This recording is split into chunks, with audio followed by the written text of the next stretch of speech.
కొన్ని పెద్ద పెద్ద పదాల వల్ల విషయం అర్థం కావు. ఫర్ ఎగ్జాంపుల్ 2G కుంభకోణం అంటే ఏంటో ఎవరికి తెలియదు. దాన్ని సామాన్యులకు అర్థమయ్యే భాషలో అప్పట్లో అన్నాడీఎంకే అధ్యక్షురాలు జయలలిత వాడిన పదం గాలిని అమ్మేసుకున్నారు.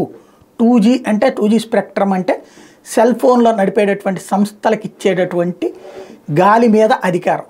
గాలిని కుంభకోణం చేశారు, గాలిని కూడా అమ్మేసుకున్నారు. ఇది ఈ ఆరోపణ డిఎంకేని రెండవసారి వరుసగా 2 సార్లు ఎవరు గెలవనటువంటి తమిళనాడులో వరుసగా రెండోసారి ఓటమికి కారణమైంది. అలాంటి కాన్సెప్టు ఉంటుంది అర్థమయ్యే భాషలో చెప్తే.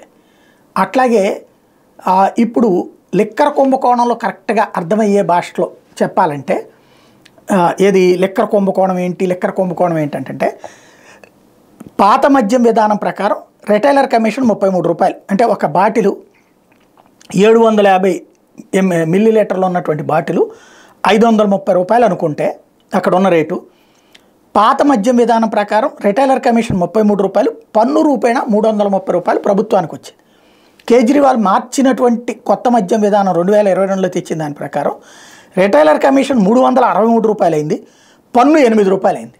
అంటే రిటైలర్కి లాభం భారీగా పెరిగిపోయింది, పన్ను పడిపోయింది.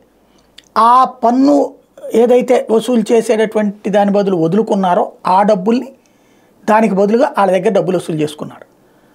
ఆ డబ్బులే గోవాకి పంజాబ్కి వాడింది. అది అసలు సంగతి.